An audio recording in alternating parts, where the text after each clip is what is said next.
Here, Search for Huru, and I have a special guest on with us today. I like to bring on professionals, experts onto this program because there's a lot of pseudo babble going on. So, and we're going to open up the lines as well. So, if you believe in, the coronavirus is a hoax and that 5G is killing everybody, and, you're more than welcome to come on, but we're going to open up the conversation and just really get into science, like dealing with actual science versus pseudo romanticism babble that a lot of people are starting to embrace. Before we get started, I want to give a special shout out to my brother Ike, all right, my Nigerian brother Omo Naija, right? So he has his products, okay? His rice, wild rice, all from Nigeria, everybody, straight from Nigeria. All right, so this is his wild rice, okay?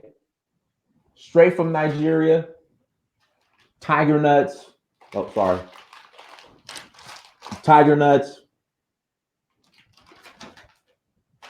ginger, like real ginger, all straight from Nigeria. I've actually been using this myself because, me personally, I caught coronavirus. So I've been using this just to, get me back right. Okay. And let me say this, the ginger does not replace going to the hospital if you need to. Okay. So let's, people are online talking about some, take an orange pill and boil it and that will cure corona. No. So, but the ginger helps once you get out the hospital, even before, it's good for preventive and just overall getting you right and healing. You got the hibiscus or B-sap. So, guys, I want you guys to go to natural. I'm gonna put the link in the chat room. Natural Ike Products.com. I want you guys to go check it out. Support my Nigerian brother.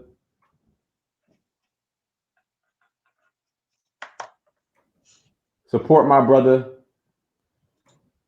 Go get the products straight from Nigeria, directly from Niger. So, Omo Niger, got to support my brother. Guys, let's get right into it.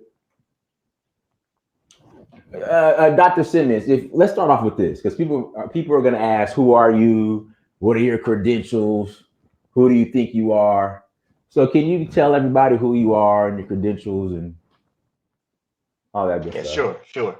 So I am a trained molecular biologist. I studied HIV at Meharry Medical College. That's where I got my PhD. So I'm a research scientist, and I did postdoctoral training in Louisiana and in Dallas, Texas, at the University of Texas Southwestern Medical Center.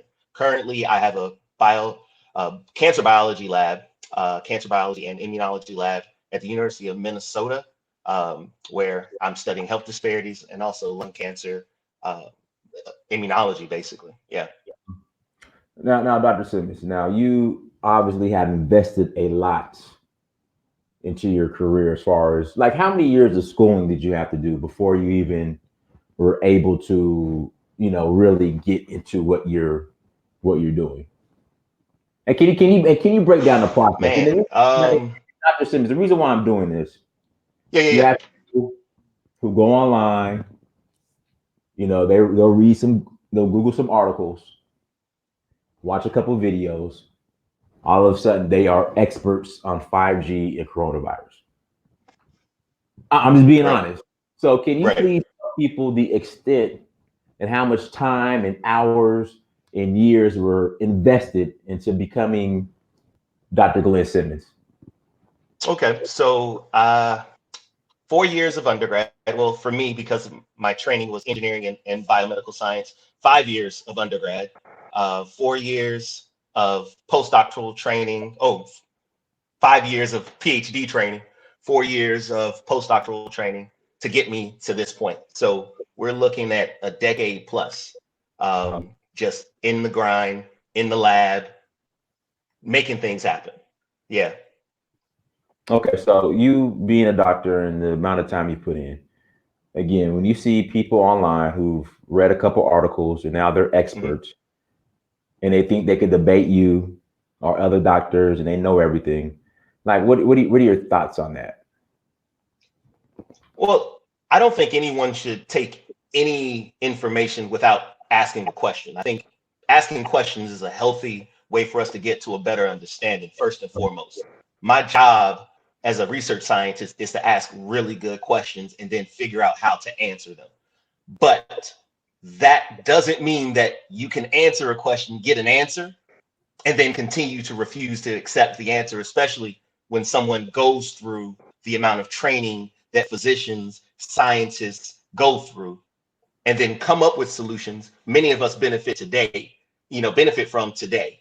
Mhm. I think, it's kind of like you can't have it both ways at the same time. You can't say, oh, I love technology, but I don't trust the people who make technology, right? Right, right, It's right, like right. you gotta balance that out.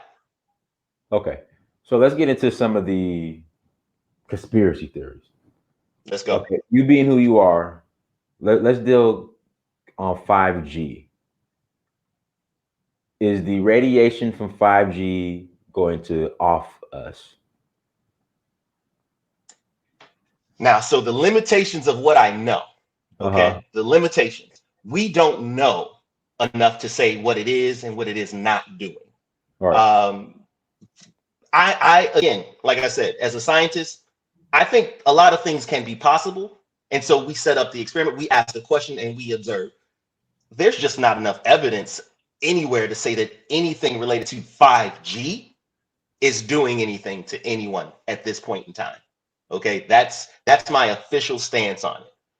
Now, there are things in terms of the idea of radiation because sometimes people hear the word radiation Uh, and they just all the alarms go off at the same time, right? right. And I would say the radiation source is going to determine whether it's good, bad, or in between. Because Okay. we know we get radiant energy from the sun, right? Right. We get I mean, there are rocks that radiate energy. Just sitting on the side of the road is radiating energy. But we're not running away from every rock we see. We know that certain rocks, when they're radiation, like radioactive material, like uranium, we know we got to be worried about that. But we have to be really careful about these things and wait for evidence, or at least ask the questions to get the evidence. Okay.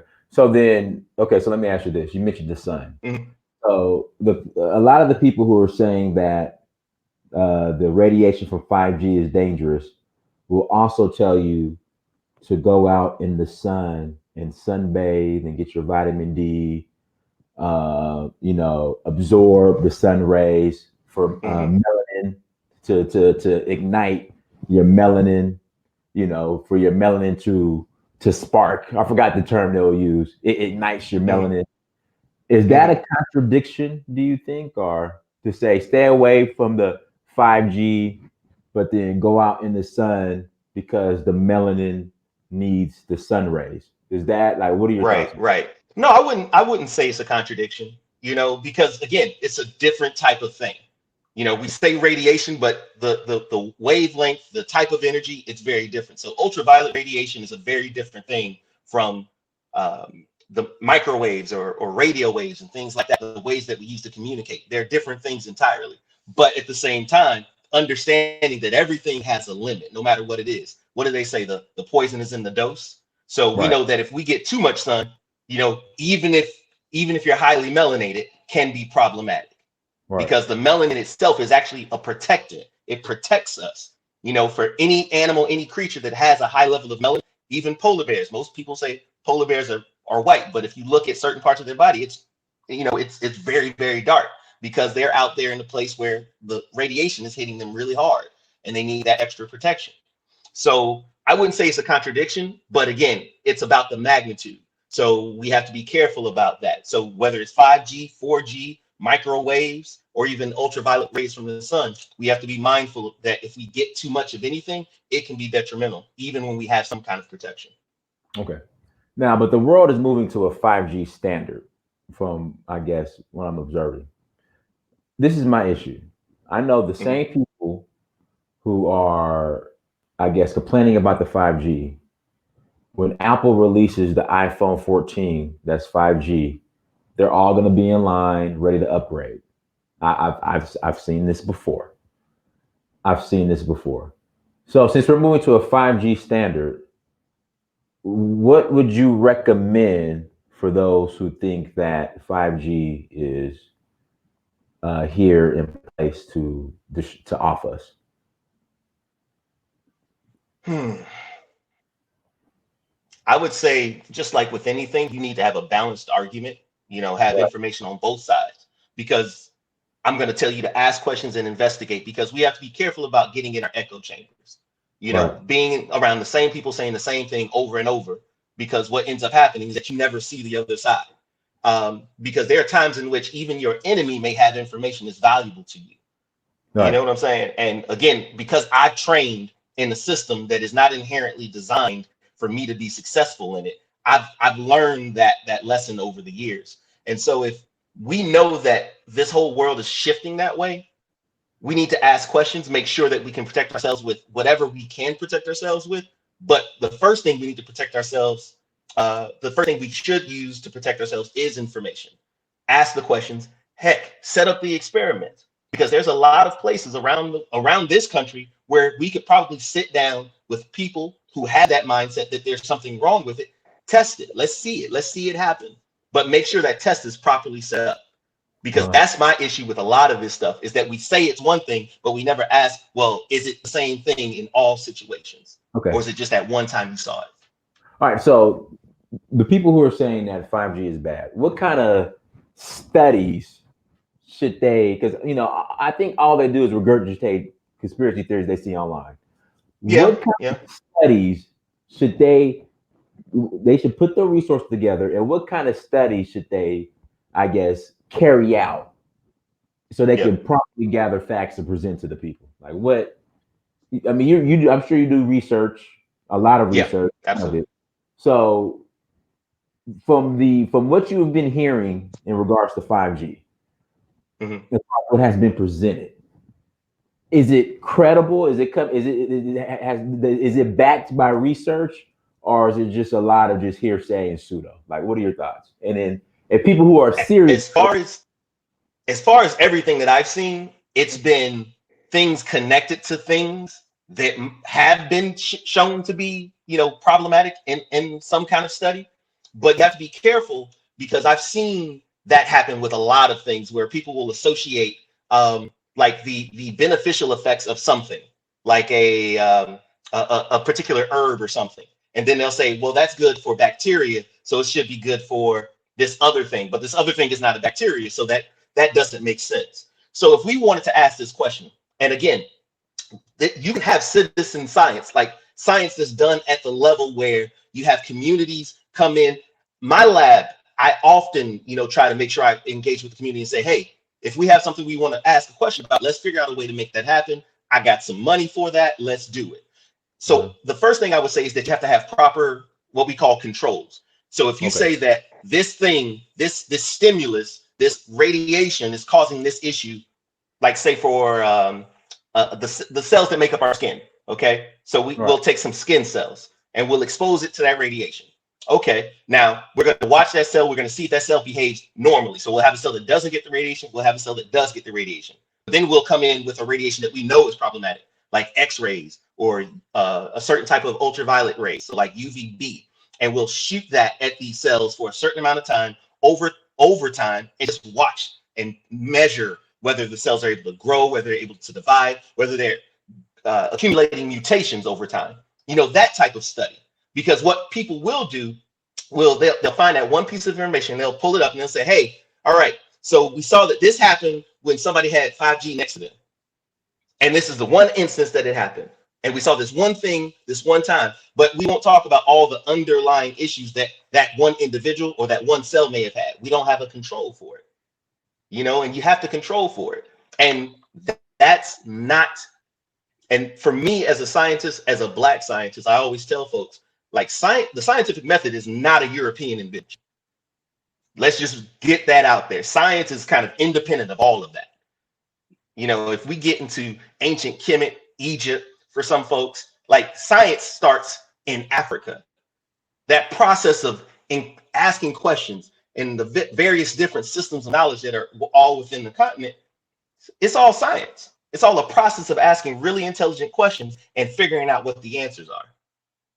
So I hope I answered that question. I'm going off a little bit there. Okay, so there's someone in the chat room who says, I'm defensive. It's like when Black people actually prove a conspiracy and do something good, you have your own people talking down. Has it been proven that 5G kills? Has it been proven? Are there, okay. No, there's no conclusive proof. So Okay, I'm not sitting here saying that it's not doing it. I'm saying that there's no proof that it is.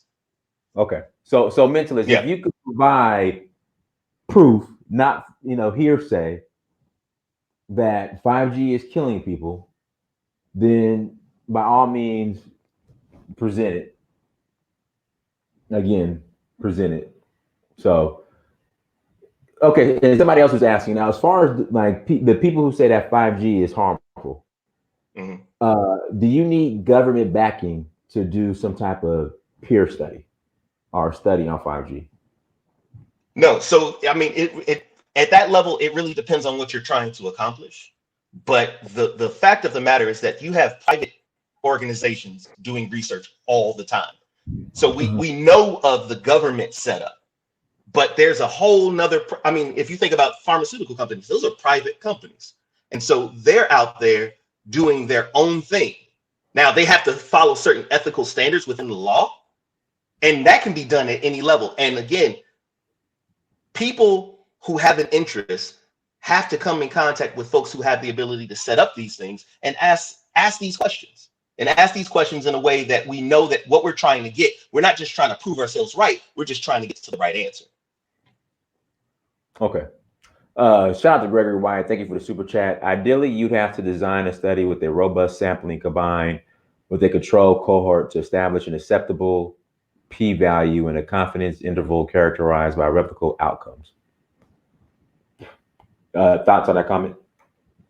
I mean, that's exactly right. And again, and also within that, you want to make sure that the robustness also gives you a certain amount of power, so that you know that if there was a little bit of alteration in that mean, the average of what was going on, it's not going to just get thrown off, completely by one outlier or something like that. So that robustness part is very important. So we have to make sure we have a lot of samples to make sure that what we're seeing is legit.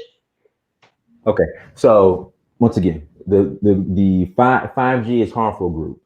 Have you seen any robust studies or anything that coincide with what Brother Gregory White has brought up? Not yet. Okay. And I personally think it should be done, because again, when we move like this, we're constantly, as a society, we're always moving in a direction that we've never been in before. It's kind of like the arguments where people say, oh, well, marijuana, cannabis, as an example. Right. There's an argument that it's bad, but it's also been in human consumption in some form or another for thousands of years. So it's kind of hard to say that. That's scientific logic. So most of the arguments against it typically are moral. People just feel a certain way about it. Whereas with this 5G thing, it's the opposite. We don't have a lot of evidence. So there's really no way to say something or the other without doing that analysis, having that experience with it, and then testing those questions over and over again, as was mentioned earlier, the robust sampling. Shout out to Susan Schreiber in the chat room, everybody. Shout out to Susan Schreiber. All right, so let's deal with coronavirus. Okay. Do you think 5G? Is there a relation between 5G and coronavirus? Have you? Now that I'll say no. There's very little evidence for that at all. Okay. Yeah. Okay. Where do you think this theory, or I don't know what to call it, conspiracy theory, is coming from, that 5G and coronavirus is related? Honestly, I think it's coming from a population of folks who haven't been seeing kind of the global picture of how things have been happening. Right. Because we already know that coronavirus it's a class of viruses, a family of viruses that we've been exposed to all of our lives. The common cold, most of the common colds that people experience are from a form of coronavirus. And that's not COVID-19, but it's part of that family, right? And then you have the epidemics that happened in 2002, 2006, I think. So with SARS, MERS, both Right. coronaviruses. So if you look at that big picture, you already see like something was going to happen because it's been happening and it's been getting bigger and bigger. And then also, we know that people a lot of times like to connect things and Right. they might be associated because of the timing, but the correlation isn't there. Like every time somebody sneezes, something may happen in another room, but those things don't necessarily mean that they're cause and effect. They're Right. just coinciding. And so that's what I think is happening. And people who want to make this into something, I think they're just not seeing the big picture. Because Right. there's a whole lot of other things that we could look at from a kind of like, okay, this is some underhanded stuff going on. 5G, I'm not sure if there's enough evidence that would suggest that though. Right. Guys, I'm pro 5G. I'm all about high internet speeds. So I welcome 5G. So go ahead and roll it out. It's already being rolled out. But I don't think the technology is, I think the technology is not there yet where it's worth, I guess, like upgrading phones for it. I'm going to wait like maybe a year or two before, I upgrade to a 5G phone, but I'm all for 5G. We need 5G, faster internet speeds. Why not? Why not? And my thing is, okay, for the people who believe 5G is bad, let's remove 5G and you provide a solution. That's all I'm saying. 5G is bad. All right, no problem. Provide a holistic 5G replacement then. If you can't, because at the end of the day, in a couple of years, you guys are going to be enjoying the benefits of 5G anyway. And all this is going to just blow by. Because I'm pretty sure, Dr. Simmons, you might have been more engaged with, since you're a scientist. Were these same conspiracy theories going around when 4G rolled out? I don't remember hearing them, but by the time 4G was rolling out, we still, as far as I recall, HIV was still a pandemic that people talked about. So right. I don't know.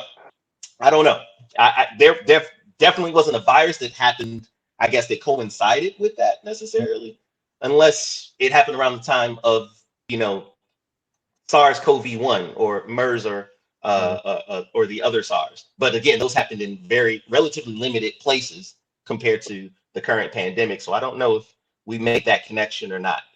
Why do people like just disregard? Why are people disregarding science in exchange for conspiracy theories? Why?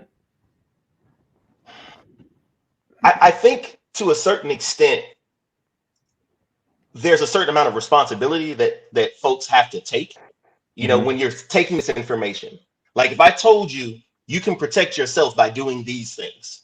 Right. And if you don't do these things, that means that you may have done something or put yourself in a situation where that was able to happen. That's kind of a heavy burden for some people to take, that you're actively involved in some aspect of what's happening. And then also there's sometimes like, I don't think as scientists, we come out and we explain these things in the kind of incremental fashion so I can build up the understanding of this is how things work. Like if someone told me and I didn't know anything about viruses, and they told me 5G makes virus or makes cells kick out something that looks like a virus, but it's not a virus. If I didn't know anything about viruses, I might believe that. Right. But I'm trained. I can, in the lab, create and engineer viruses because I understand viruses and I understand these other things that are like viruses, but not. So you can't tell me that. But I think we need to have conversations, more dialogue between the scientists, the experts, and the folks who are doing things that are not in that field, so that it's easier to accept when something major happens, as opposed to it's all this information all at once, because that's a lot. Let's start off with basics. Let's just like take us to school. what exactly is a virus, and where do viruses come from? You know, if you give us Okay. I know that's a very vague and abstract question, but No. That's a really good question because viruses exist in this very interesting space. So a lot of people know about bacteria. So bacteria are kind of like tiny animals, singular cell, single cell animals, whereas viruses are even smaller than that. uh-huh. And what it takes to be a virus is basically you need to have genetic material, so RNA or DNA, so it can replicate. And it has kind of a shell, which we call the capsid, that contains all of that. And then it has proteins outside of that that allows it to bind to cells. And then it can get inside of a cell, invade a cell of a plant, an animal, or even a human, and then replicate. That's it. So it doesn't have a brain or anything like that. That's where it gets a little weird because most things have like a nucleus or something like that, but a virus is completely dependent on infecting another organism in order to continue to replicate itself. Okay. Yeah. Now, as I far hope as that made sense. it did. Now, as far as origin of viruses, where do they originate? Now, the thing about viruses, in some in some ways, the viruses may have been some of the first thing living, air quotes, living things on the planet because they're one of the simplest organisms you can identify. So Right. you have viruses, tiny viruses, then you have single cell bacteria, then you have multicellular like micro, organisms, then you have animals and plants, animals, and so on and so forth. So Right. they've probably been around since forever.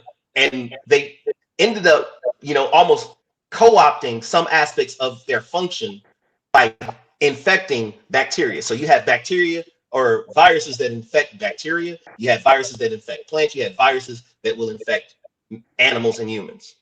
Okay. All right. Here we go. They're already coming to the chat room. With all due respect, Dr. Simmons, you were indoctrinated, not educated. Most institutions indoctrinate the student body to think on one accord as to adopt the same narrative. Education is different. I mean, That's I just, I mean, I get it from, I think there's certain levels to it. Now, if I'm just a regular undergrad, well, even in high school, 9 to 12th grade, yeah, they're not going to teach me about entrepreneurship and investment and, mhm, all these other things. But once you get to a certain level, like you being a lawyer, you know, it's just there's certain skills that people have to, like, you have to learn, that it's not right, necessarily being indoctrinated. But if you don't know these things, then we can't have conversations like we're having now in right, regards to, you right, know, hoaxes versus science, conspiracy theories versus science. right, right. So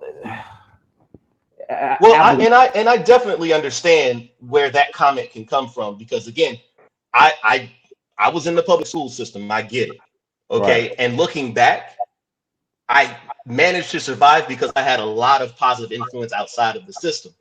But at the level at which you get to where you're creating knowledge, where you're Mhm. doing experiments, you're asking questions that have never been asked, and you're asking them because of your own interest. Like I ask the questions I want to ask.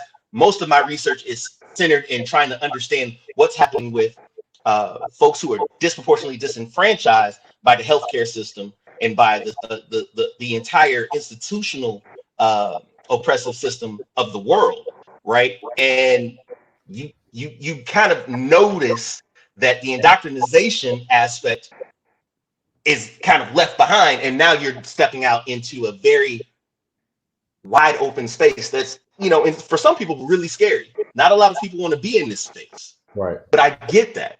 So I mean, but that's not where I am now, and we can go toe to toe for that argument right there. right. Vaccines. What are your thoughts on vaccines? Vaccines work. Okay, now, That's the short answer. That's the okay, short answer. Um, because the reality of the experience of a lot of folks in the world who've been oppressed, who've been completely uh, uh, manipulated by systems of oppression, I understand hesitancy when it comes to that. But when it comes to public health related issues, when it comes to bringing children into the world, and the world is now global as it is, because that's most of the COVID-19 issue right now is because we're such a globalized planet. Like, people are all over the planet all the time. If vaccination isn't something that makes sense, then the consequence of that is death, because a lot of people cannot deal with some of the infections that will start to be introduced in the populations that have never seen them before.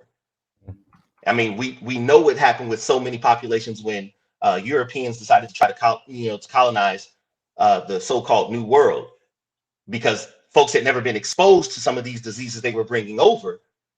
You had a lot of death, and those who survived, of course, had to then deal with the outcome of that. So vaccination from a scientific standpoint and public health standpoint, I agree with it.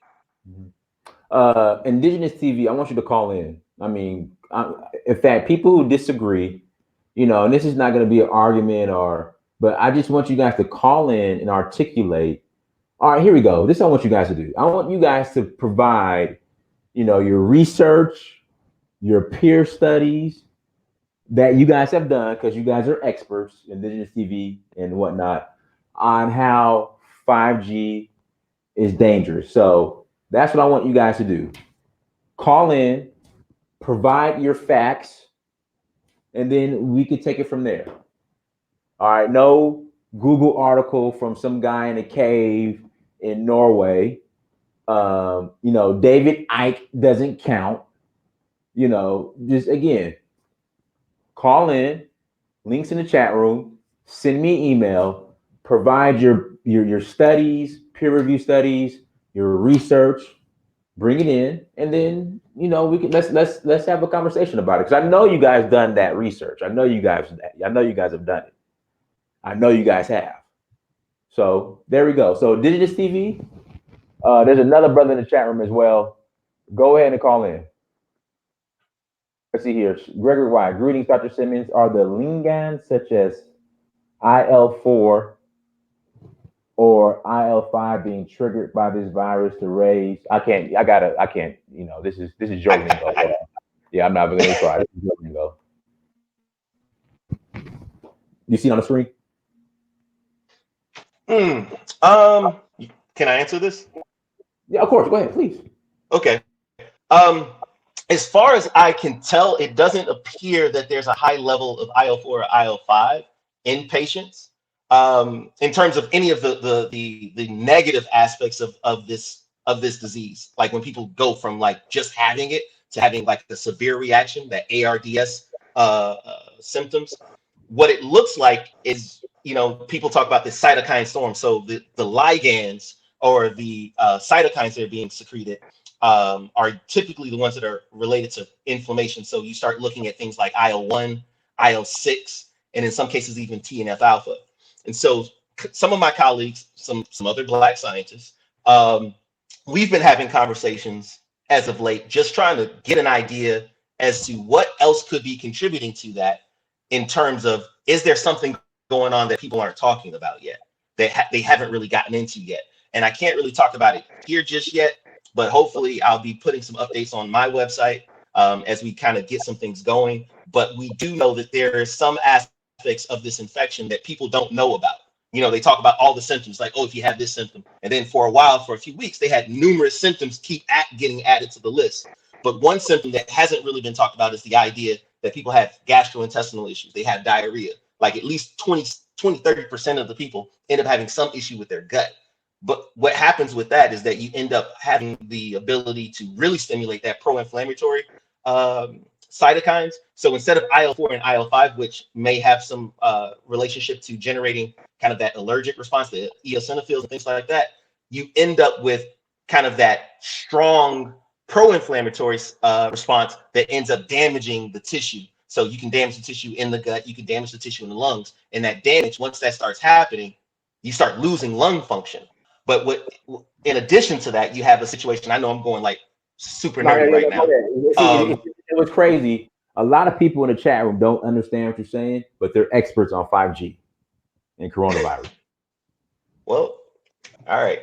But the other thing in terms of the damage that's caused with it is that if you keep having that high level of those pro-inflammatory cytokines, you start to motivate the cells that are supposed to repair that damage, called fibroblasts, and then they try to patch that up. And of course, those cells are not the cells that keep you breathing normally, and then that ends up creating fibrosis, and it's just a mess. So, but as far as I know, short answer, I'm sorry about that, my man. IL-4 and IL-5, I have not seen a lot of data on that just yet, but I will be keeping an eye on that to see if you have a whole different cohort of people who have this different profile, because IL-4, IL-5 is usually going to be associated with things that are kind of in that allergic reaction space. So like folks who may have like asthma and things like that. Oh, let's see here. Guys, okay, again, everyone who disagrees with Dr. Simmons, link is in the email is in the chat. Shoot me an email and let's have an educated, research-based conversation. Okay, not a back and forth, not I saw this video on YouTube of birds falling out of the sky by a 5G tower. Again, let's have a research fact base on 5G and coronavirus. So again, send me an email. I will send you the link and you could come on. All right. So thank you. Let's get into these vaccines. So me, I've been vaccinated growing up. You know, why are people now so anti-vaccine? I think it's the information age. I think people have information in front of them and they start making connections, and sometimes those connections aren't necessarily there. And what I find interesting, and again, I teach immunology. So when someone argues vaccines with me, I just want you to have background in immunology. Understand the immune system before you have that argument with somebody like me. And that being said, we have seen what happens when people aren't vaccinated. Right. We've seen that. What has not necessarily been as well documented is that. Dr. Simmons, let me keep going. I'm just going to run and get my charger real quick, but keep going. Okay, all right. But what we haven't necessarily seen, and I'll just finish this answer up, is that when people are vaccinated, there's not conclusive evidence that a vaccination has led to across the board for every person who's been vaccinated, a bad outcome. Now, that does not mean that there aren't people who have had some kind of response to a vaccination. Again, having a 1, 2, 3% chance of having some kind of response to the vaccination because you may have an allergic response to getting an injection, period. Not to the actual vaccine, but to the idea of having any kind of trauma in your skin. You know, that's a type of hypersensitivity. Like some people just don't do well with shots. That is not going to necessarily hold up against the decades, at this point, hundreds of years of data that suggests, actually probably thousands, because vaccination is not something that was just out the blue. You know, it was something that someone made an observation of from very old civilizations. Like, oh, okay, this is what they're doing. We're going to try to refine that process. And we're just taking advantage of that. It's almost no different than when people growing up, at least in, you know, my generation and maybe before, when someone in the neighborhood had chicken pox and you were the kid that didn't have chicken pox, you were sent to go play with that child. The idea is introducing something in order to make sure that you don't have the worst possible outcome, because most of the things we vaccinate against have killed people. Somebody said long-term side effects of vaccines are quite prevalent. Any research-based studies on that, Dr. Simmons? Say that one more time. Long-term side effects for vaccines are quite prevalent. Okay. There is no body of information that I have ever come across, and I've looked for it because I've been having this debate myself. And again, as someone who grows up in a place that we know has a history of doing just low down stuff to people, you know, whether it's sterilization, whether it's things that have happened, like in a public health study that was done in Tuskegee, like I've looked for that and I haven't found anything that passes the sniff test. I look at it and it doesn't follow any type of scientific method of explaining where that's coming from, even the idea. So some people say, oh, it's some of the preservatives that are in the vaccines. There is no evidence that those preservatives in the vaccine, most of them have been taken out. Even when I had my own child vaccinated, I went and got all the vaccines, got the entire ingredient list before any of them were allowed to even be used, because you can do that, in case anyone didn't know.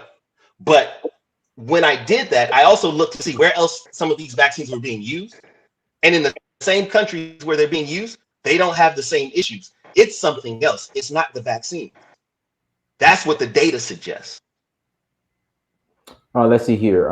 Search for Huru. 5G EMF radiation affects voltage gated calcium channel, increasing the influx of intracellular calcium and suppresses apoptosis, which is associated with cancer.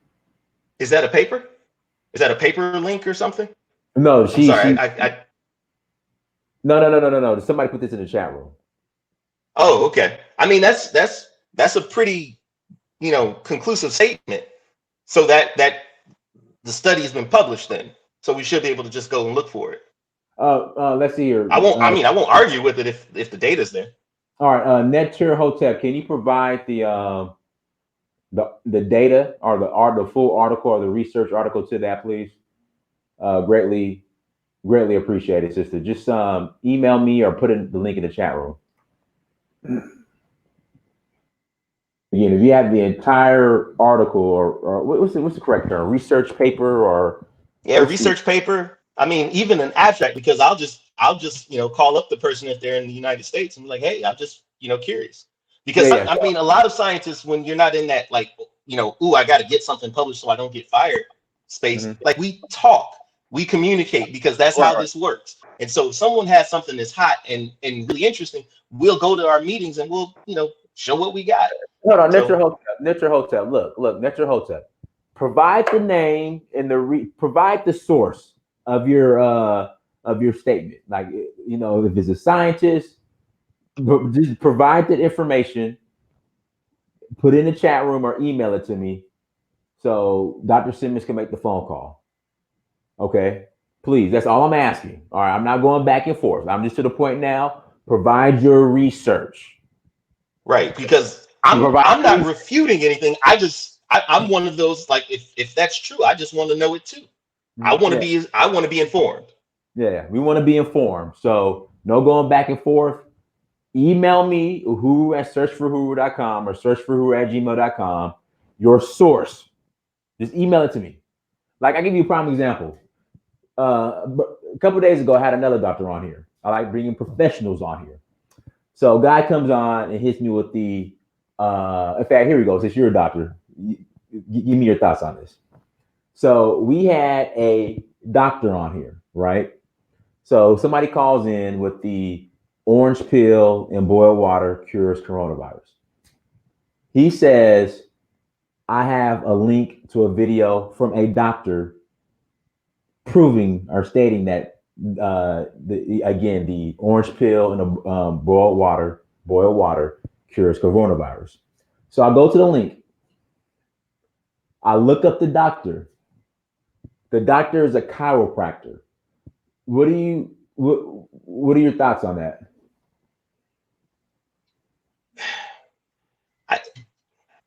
I don't like to comment about about people's profession, in the sense that I don't try to belittle anybody for what they're an expert at doing. Right.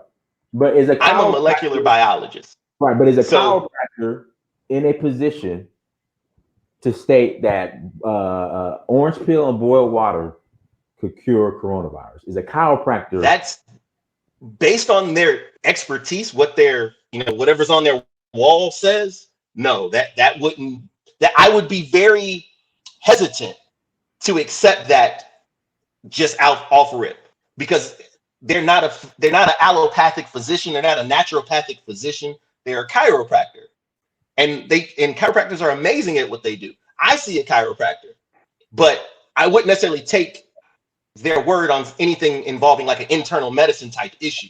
I would go to an internal medicine type doctor for that.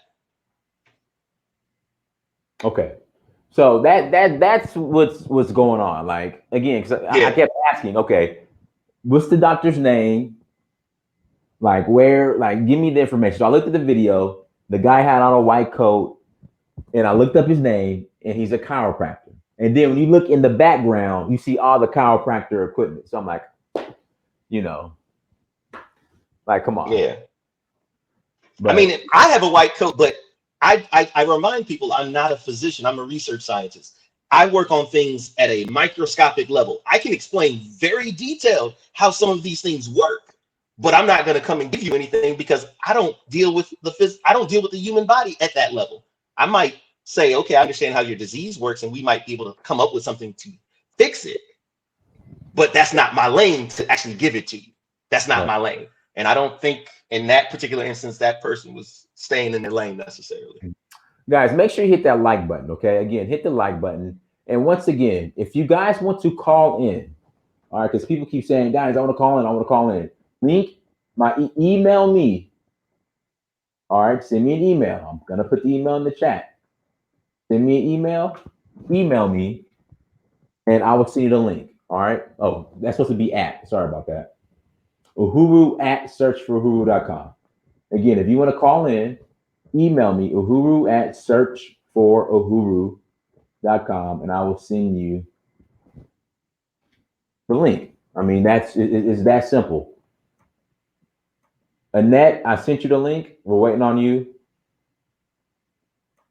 I sent you the link. Yeah, it's just again, it's just this. I just don't understand why people are running with all these conspiracy theories. And then you say, okay, well, provide the solution, and they can't provide a solution. Yeah, I don't know. I don't know. Um, it's it's a tough time in general, and particularly, when you are scared, when you are frightened, or when you just don't understand. It's always feels better at least to have something that makes sense to you. And Right. what I say, and when I teach, we have a Saturday school up here where we bring, young black kids together and teach them, like, hey, if we're gonna ask a question in a scientific way, let's do this and let's look at all these examples. And we don't necessarily do that. We don't necessarily take that process when we're worried, when we're scared, when we hungry, when we hurting, you know. That seems to always happen because again, a lot of these same things were happening when HIV was and it's still running rampant in the black community. But when I was actually out there in the streets, talking to people, trying to understand what could I do as someone who was trying to understand this virus, what could I do to help people understand what they can do to protect themselves? You hear all sorts of the same things, and it would be, like all the way from left field, and sometimes it'd be like really, really close to what we actually see in the lab. But I think it takes us having the dialogue. Even if we disagree, we got to have the dialogue. Okay. All right. So Barrington, I just sent you the link. Adewale, I sent you the link, and so we'll let you guys call in, and we will wrap up. Guys, once again, hit that like button. Okay, hit the like button as you come to the chat room. Make sure you share. Make sure you subscribe. Support my brother at Natural Light. Go to Natural Light Products. Get your wild hibiscus, all from Nigeria, straight from Nigeria. So, guys, make sure you go and go.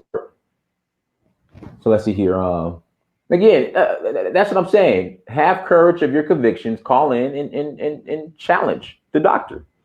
Okay, but bring facts. All right. Again, bring facts. Bring your research, your peer reviews.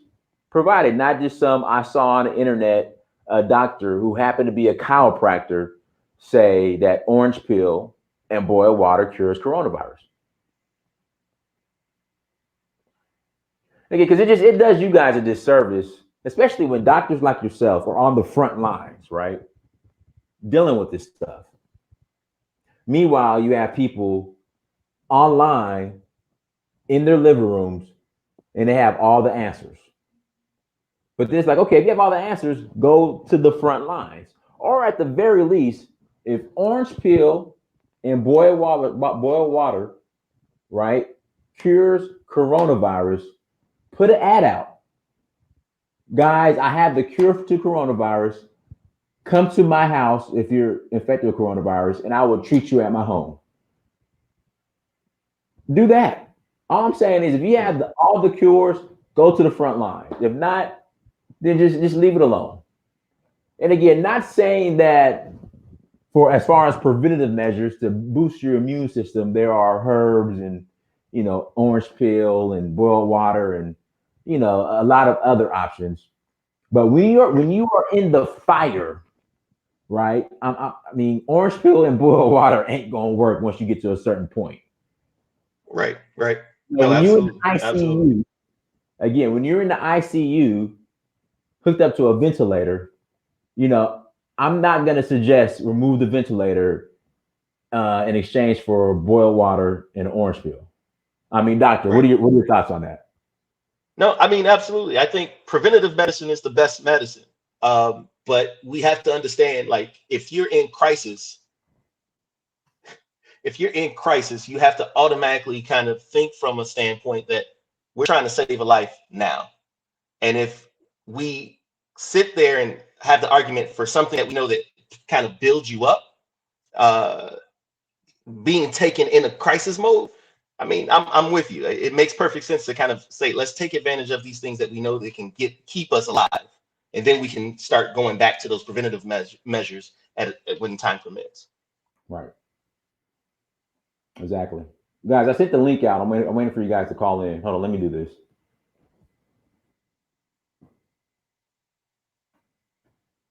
You know, and then was it Marcella who said I'm not using the doctor's time wisely? Marlena, go ahead and call in. Go ahead and call in, Marlena. Adewale, I just sent you the link again.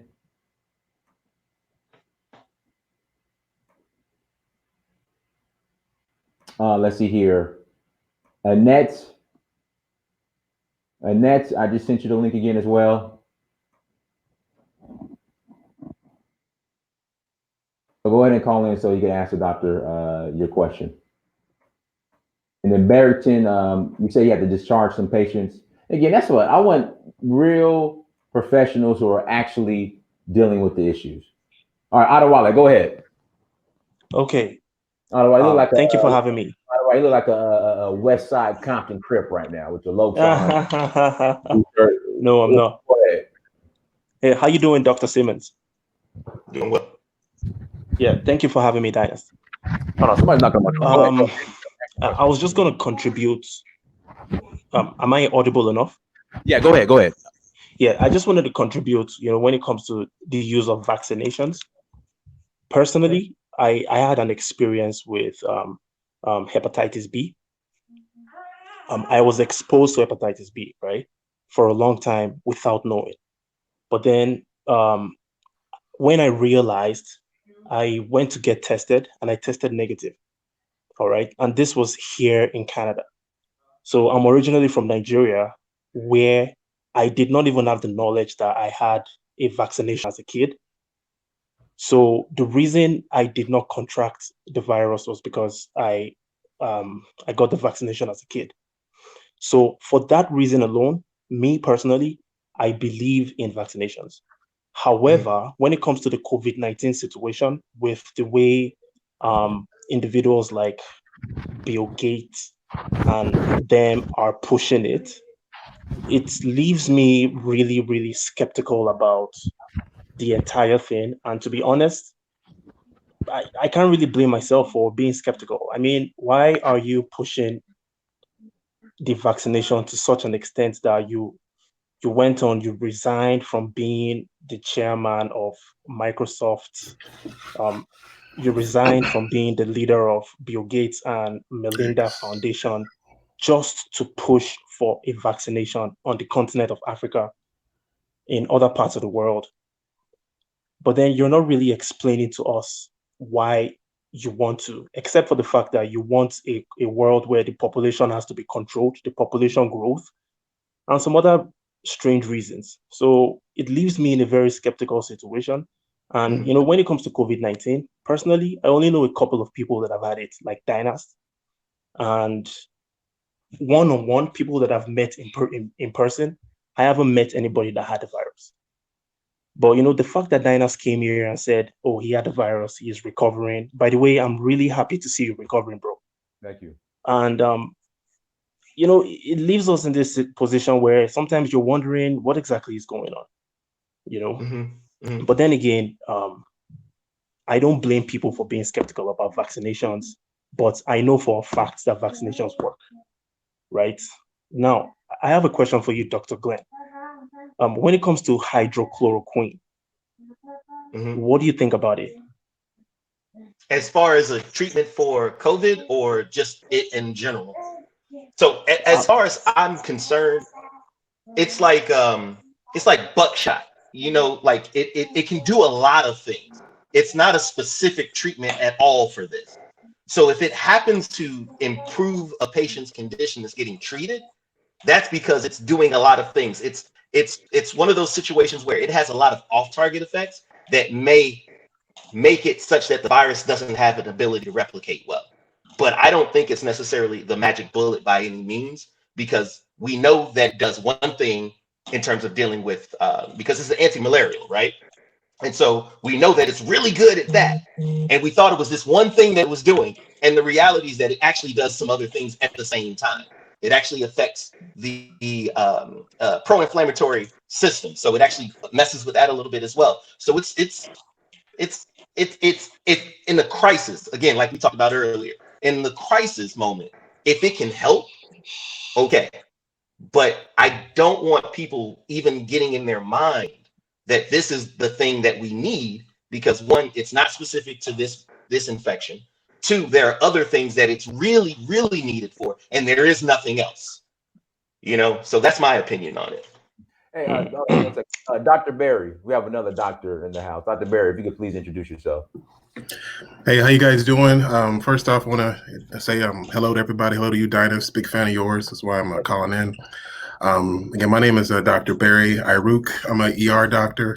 I do a lot of work in the emergency room, doing a lot of, unfortunately, seeing a lot of patients, with COVID and everything else. So I'm lucky to be able to see patients in a, one-on-one kind of perspective and can kind of see what's going on. And I will say the virus epidemic is very real.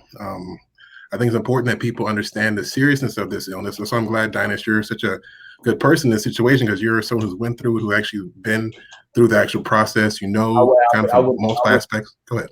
What I experienced last week and like a week and a half ago, I wouldn't want anybody to experience that. No, I'm sure you.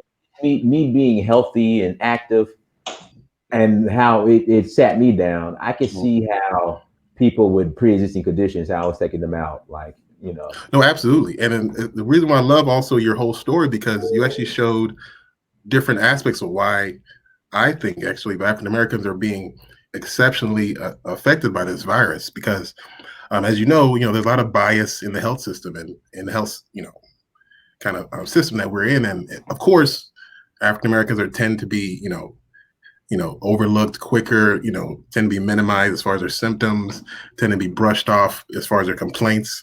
And so that can lead to patients being missed, patients being misdiagnosed, patients being minimized. And that's why I know when you told your story about how you were in the hospital and they started to say, you're fine, and try to kick you out prematurely, when in fact you're really having issues. Right. That happens, unfortunately, across the board all over the country. And this is why I think you're seeing a lot of patients who are, African-American succumbing to this illness because they're not being closely monitored. And, it's a lot of different issues that I think this COVID whole epidemic will expose as far as the healthcare system is concerned. I'm hoping that, with, the way that, resources are being now marshaled to help treat patients and to get folks insurance who didn't have it, which also another issue affecting the African-American community. A lot of people don't have coverage, so that makes it harder to get treatment. Go ahead, sorry. Dr. Bird, sorry, real quick. I'm gonna do it once all my bills come in, because I know I'm gonna pay out of pocket a little bit, but I'm gonna calculate. I'm gonna show everybody just the cost of going to the emergency room, ambulance ride, a night in the hospital. But one thing I want to tell people though, everything is negotiable. If you don't have insurance and you feel scared, you don't want to go, Do not let that be a reason to not go to the hospital. No ER is going to make you pay before you get treated, especially major hospitals. Even if you get admitted, no doctor is going to kick you out, and they technically cannot because you don't have money. They have to make sure you're medically stable, make sure you're ready to be discharged and be safe at a home environment. So don't let money be the reason you don't go to the hospital. But at the same time, it's still a real issue that you have to be cognizant of. But after the fact, once you're better, you can always go back to the hospital and say, look, this is all I have. Can we work something out? Almost every hospital, clinic, doctor will work with you. So please, people, do not let the fear of a huge bill be the reason why you do not get care, because this is a real illness. And while the good news is that the majority of patients will survive, over about 80+% will have minimal symptoms or no symptoms and do just fine. There's still a significant portion of patients, about 15, sometimes closer to 20%, depending on the location, that will have severe symptoms requiring oxygen therapy, hospitalization, and other invasive treatment. So you don't want it to get to the point where you're an extremist, but at the same time, you want to make sure you're doing everything you can to prevent, getting sick. That's really the ideal. The ideal thing that you want to do is to not get sick, and that's by preventative measures, making sure you're, avoiding folks, social distancing, and all the different measures that have been announced, as far as the CDC and the WHO and everything else. Right. So, like you being in the emergency room again, on the front line. Yeah. What have you experienced so far? Like, just tell us about what's going on. I mean, I will say, like, I'm in Houston, Texas, and I will definitely say that the virus, is still not projected to be at the peak yet. We have about another couple weeks down here. One thing I will say is that the mayor of Houston was pretty adamant about shutting. Sorry, guys, got 1 second here. 1 second.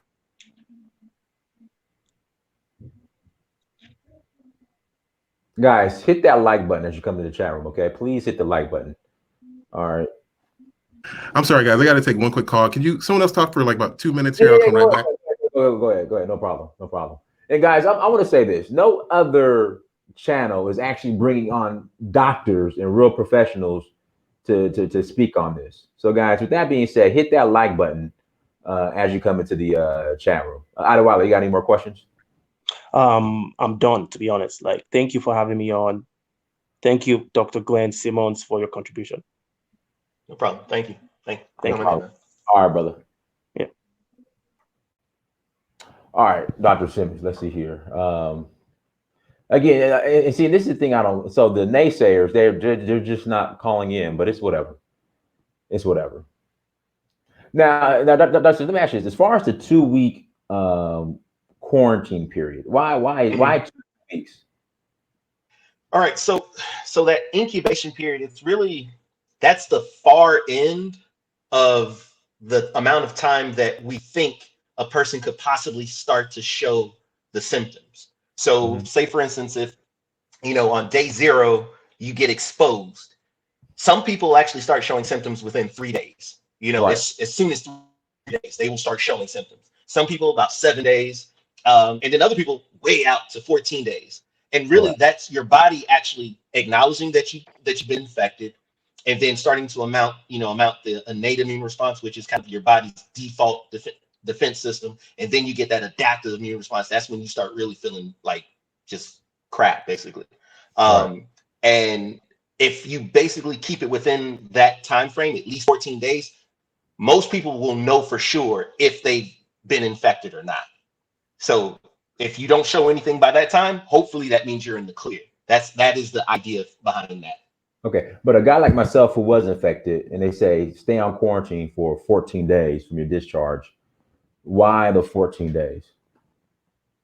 So the thing about that is that there's still virus in your system, even if you start to like test negative. Because I'm not even sure, and maybe Dr. Berry when he checks back in, because the tests are limited. We know that. So they're being really careful about who they say, okay, you're going to get a test because you look really bad. We want to make sure. And then you don't look so bad. They may not test you, but they may still kind of keep an eye on you. Or they just send you home and say, just quarantine yourself if you think you've been exposed. So what happens by doing that is that you're basically trying to make sure that person doesn't still have something that they could be spreading.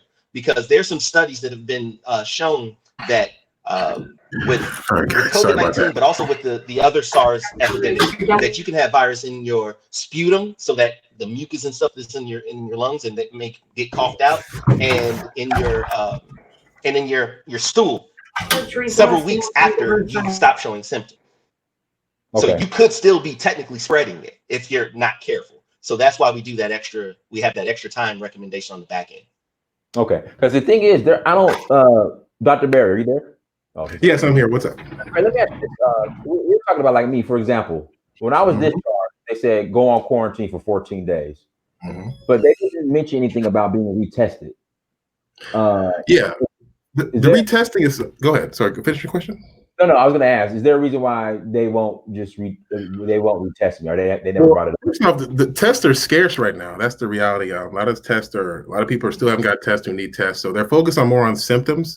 If you're someone who's tested positive, just assume that, if you're having fevers, you probably have the illness, and it's recommending just kind of the supportive therapy and all the typical regimens that you've been recommended if you're on a drug therapy, whatnot. Now, if you become negative and you start having symptoms again weeks later, there is a chance that you could potentially be positive again.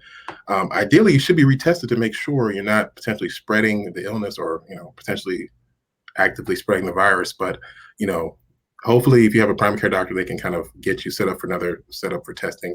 Most cities should have them, but, it's definitely been an issue as far as, making sure people have access to testing that, they need to be, able to get. That's one thing that has been an issue in general this whole corona epidemic period. Shout out to Chief Drino. Thank you for the super chat, brother. We got one more. Thank you for the super chat. Black male economic empowerment. All right, Dave, go ahead. Cool. Good evening, Dennis. Good evening, Dr. Glenn. Good evening, Dr. Barry. Good evening, Dave. Big fan of yours, man. Wicked. My question is not so much to do with the science of the virus and the illness. It's more to do with both of you guys' pathways to becoming doctors. If you guys was, back in your training days, would it be fair to say that you probably would have been in a minority as Black, like scientists and doctors when you were training? I mean, you can go answer that, Glenn, first. I can go behind you, but I think always answers yes. You're asking, would I have been a minority during my training? Yeah, was there a prevalence of Black scientists and Black doctors going through the training process? Okay. I see what you're saying. No, and I did my PhD at an HBCU. Okay, and it was still not a whole lot of people that I would say I identified with. Now there were there, so it was more than any other place I'd ever been ever. So that was the reason I went there. But it's still like you had a lot of folks that might have been Indian nationals, and I mean, again, great people. So I mean, no disrespect, but you go to an HBCU, there's a certain amount of that. I want to make sure I'm in a space where I'm getting trained, but also being taught, like, what am I about to get myself into professionally? And oddly enough, that didn't happen there, but it was still a great experience. It was a great institution. And then after my training, when I did my postdoctoral training, I had to work at finding mentors who were in the game, who had been successful. I had to go, and sometimes, it was all virtual. And that's just, unfortunately, that's just what it is. I mean, we're talking about maybe 0.1% of PhDs in biomedical science may be Black or of African ancestry in any form or fashion in the United States. Okay. Sorry about that, Dr. Barry. You keep going. I would say it was a similar story as far as my career. I mean, when I was in school, I was in the class. I went to HBCU for undergrad. Then I went to medical school, and we were about 10%. I was about 5%. It was 10 of us in the class as far as African Americans or Africans and African Americans. I'm of Nigerian ancestry, but I was born in the United States. But yeah, it was very few. About 5% in the class of 200. So, we definitely had to stick together and kind of network. And it was a struggle, but ultimately, luckily we had at least I had a good mentor and had a dean of admissions who was also African American who looked out for us. It helped us kind of get through the process, but it's going to be grind regardless. And I think that as minorities, you're going to be at a disadvantage a lot of times, more due to legacy related issues, like people who have access to old tests and like who know a little bit about how the program works and what to expect. And you're kind of going there because me, I was, first of my family who actually went to, medicine and so forth. So a lot of different struggles in that regard. But ultimately, something that if you put your mind to it, I think it's something that definitely that you can do as long as you're focused and, you're just dedicated. That's kind of what it takes, to be honest.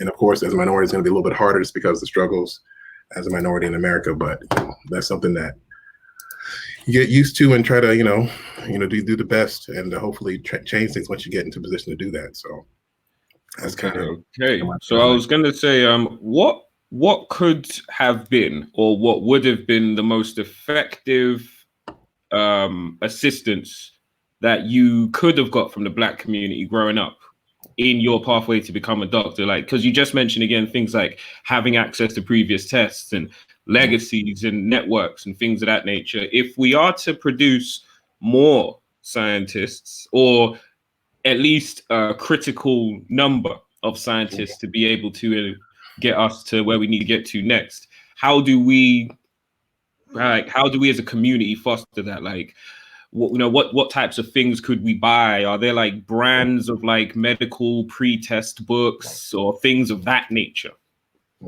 Well, here in the Black community in America, it's sports, football, and basketball. Of course, they get all the. I mean, it's true. It's true. That's the focus. So yeah, but go ahead. Well, so I had already mentioned briefly earlier that what we try to do in our philosophy about a lot of that is that, and let me make one really quick correction. So as far as the faculty at the school that I trained at, a few faculty were of African ancestry. All the students in my science program were Black, all of them. So that was awesome. Okay. So I just want to say that first. But I think similar to how Dinah's just mentioned, sports is kind of the thing you get handed as soon as you step out of the womb. I think we need to kind of put more science in front of our children, just like a natural thing. One of the things that I've seen with young kids is that they don't know what you expect of them until you open your mouth. Put it in front of them and watch what happens. You put a ball in front of them, they're going to play with the ball. If you put an abacus in front of them, they're going to play with the abacus.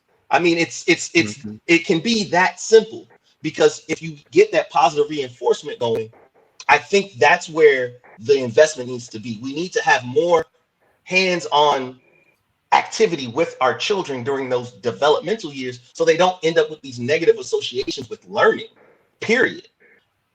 Because what's interesting in the United States in terms of scientific training, there's a lot of money there. There's money. They're giving money away to let you go and get a degree. Now, that doesn't mean you're going to get a job, because there's still all the systemic racism, but they do have a lot of money available. So if we can get more students that have a mindset that they can do it no matter what early, and it not be, oh, you're that one odd kid in the neighborhood that read books all the time, I think that would be a major step.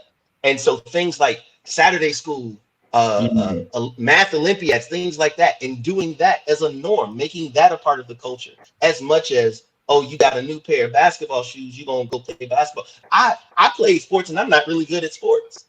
Okay, because that's what you did. That's how you made sure you were safe and protected in the neighborhood. I played with you, Dr. Simmons. I played with you. You were that guy. No, Dr. Simmons, he's absolutely right. I mean, he really could have said it better as far as family being needing to be essential. Like, I know my family was essential as far as giving me the kind of,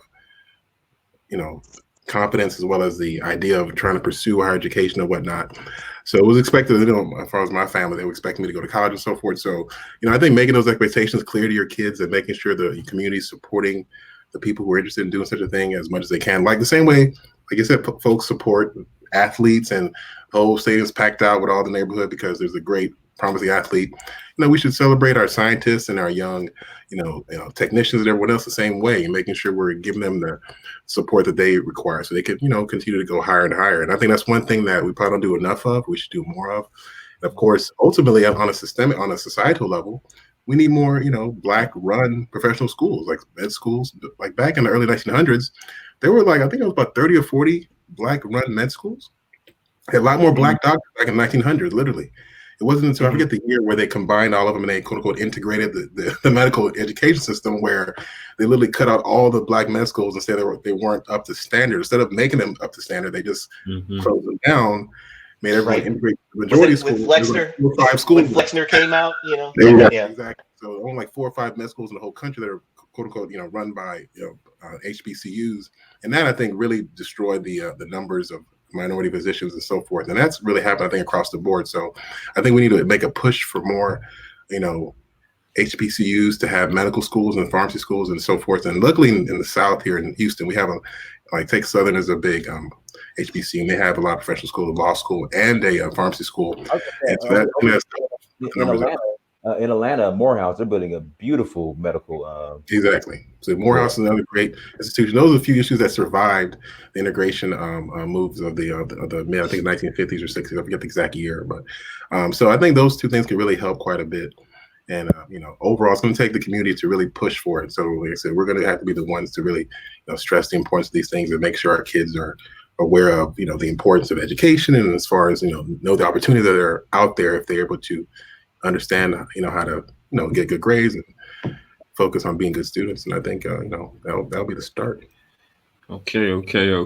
I want to go back to something Dr. Glenn said earlier about let's invest in the studies, let's do the research, let's look at these things.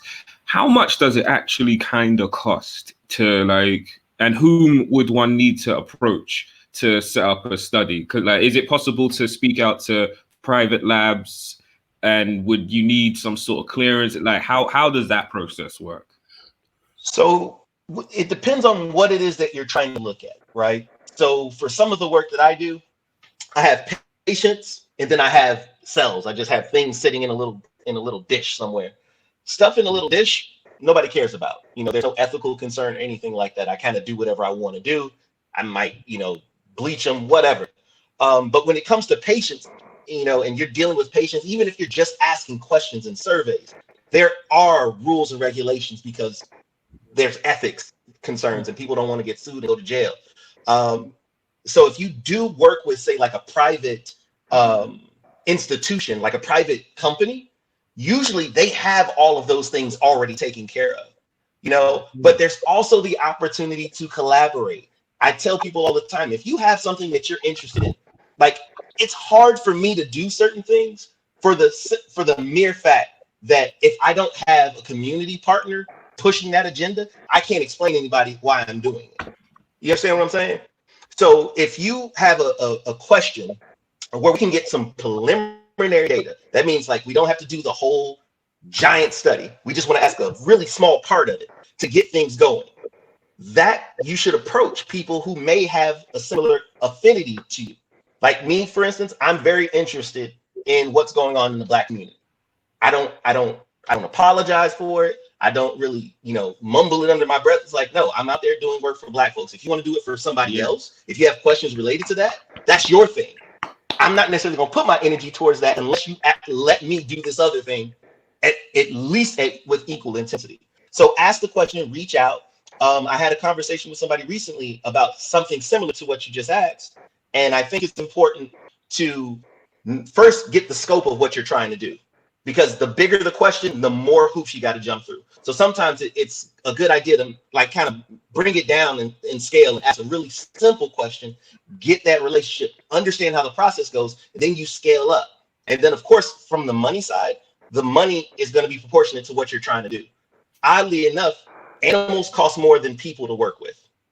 It's in my experience. Because animals don't, you got to basically pay their rent. People go home. So it costs more to do stuff like that. So if we were talking about doing some big old 5G study, based on the topic that's going on in the chat room, that's going to cost more money if we're working with small rodents, if we're working with primates. And for me personally, I try to avoid that because I feel a certain ethical concern about that myself. And I've done animal studies. I don't necessarily like it. So I'm actually working on developing 3D bioprinting techniques so I can build tumors and organ systems that are completely, I don't have any ethical concern. And so that may be something that you might be able to do if your study is trying to get in that space. But you have to identify the experts, identify people who you're going to be able to work with, because their agenda isn't like a completely different agenda than your own. Okay. No, thank you for that. No problem. I see in other countries, yeah, like around the world, as you lot could probably tell, I'm not from the US, I'm from overseas.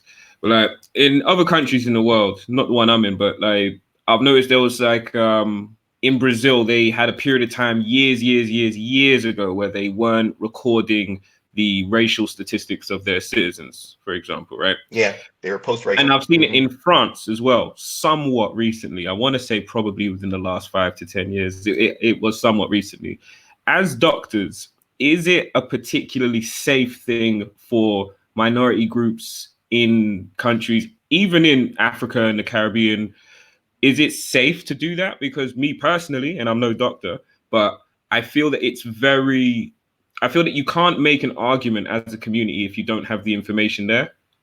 But as doctors, how would you say? I just answer that. I think it's extremely important just because of the whole concern with bias in the system. I think if we identify patients by race, which unfortunately is is a social construct that we all know that. But the reality is a lot of people adjust their behavior, and unfortunately, a lot of physicians and clinicians will adjust their behavior based on the patient.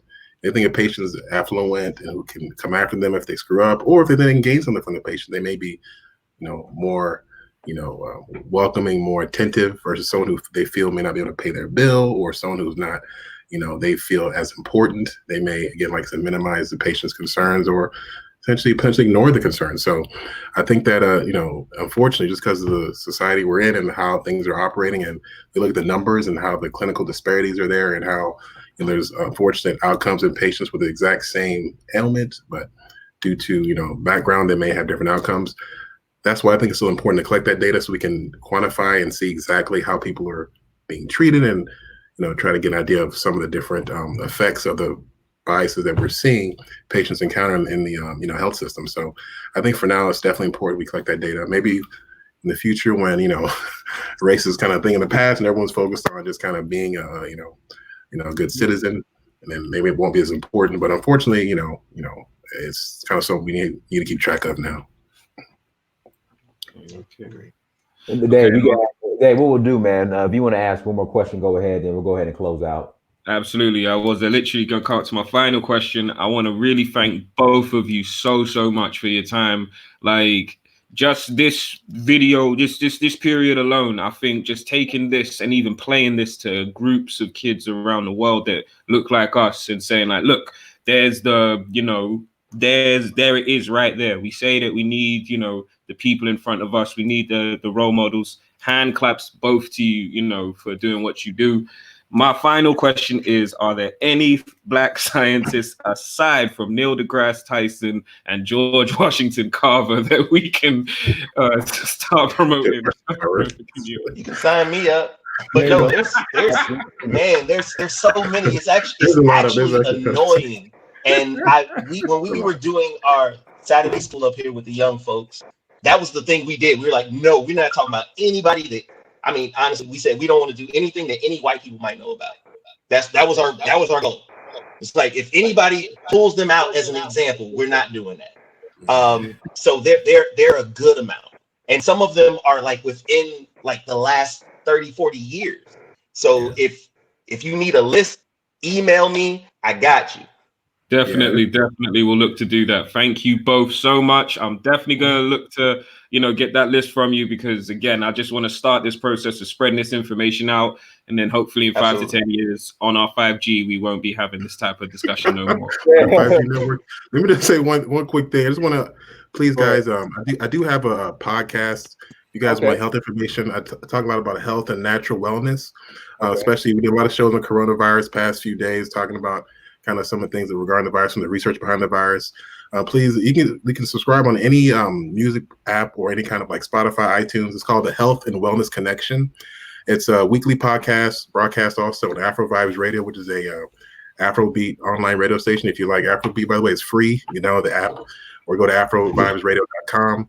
But yeah, definitely check out our podcast, Health and Wellness Connections. I'm the host, and I have a lot of guests on there, a lot of great, guests who come on and talk about different parts of medicine, natural health and wellness, but we give research-based, evidence-based, stuff, not just because a lot of great natural treatments and remedies and a lot of research on there as well, but you got to make sure you're doing the right things. So you're not just like, for instance, we've been talking about the whole steam thing, and some of my colleagues been talking about how people been getting these messages about the steam cures coronavirus, and the reality is it doesn't probably cure it, but it's believed that because the virus replicates and hangs out in the oral pharynx, that the hot temperatures could potentially destroy some of the virus that's in your nose and mouth. Let's say you were by somebody and they sneeze, some of the virus lands on your mouth or whatnot, or your nose.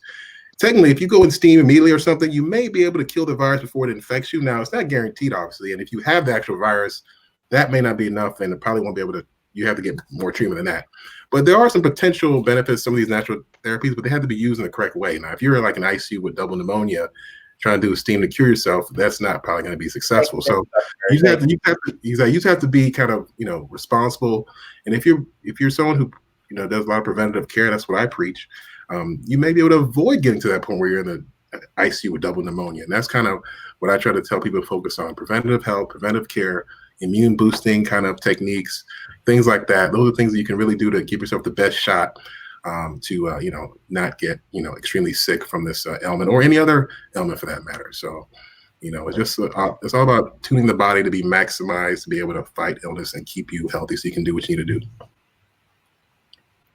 All right. And I have one plug really quick because take your time. Go ahead. Okay, all right. So me and one of my really good friends, we're planning on doing kind of a weekly check-in, weekly or bi-weekly check-in, just to kind of keep up to date with the things that are being said, because a lot of people don't kind of pay attention to what NIH or WHO or CDC is saying in relation to some of this stuff. So I'm going to check in with them and kind of let them know what I'm seeing. And of course, we're actually doing research up here in my lab and working on some measures to kind of deal with the fact that, even though we're testing, we know that we're not testing everybody. So we don't actually know how many people are infected. And so my lab is really interested in that, especially in communities that aren't necessarily getting tested because of the bias, where people are being turned away because of the color of their skin. And so we want to make sure that we understand what's happening and getting that information out to the people kind of on a consistent basis. So my friend's podcast is called My T Sharp, the podcast. So if anybody watched Coming to America, it's the name of the barbershop in that movie. So My T Sharp, the podcast. Yeah. So please check that out. It's just kind of a running commentary about what's going on in the world, in the Black world, so to speak. But you also will be able to hear a little bit more information in terms of what's going on in Corona, the Corona, post-Corona or pre-Corona, in the midst of the Corona pandemic here in the US and everywhere else. So that's My T, like I own it, My T Sharp, the podcast. My Sharp is SHARP or SHARP? SHARP, yeah. So no E. My T Sharp. My T Sharp. Okay, here we go right here. My T Sharp, the podcast. There we go. There you go. Okay, man.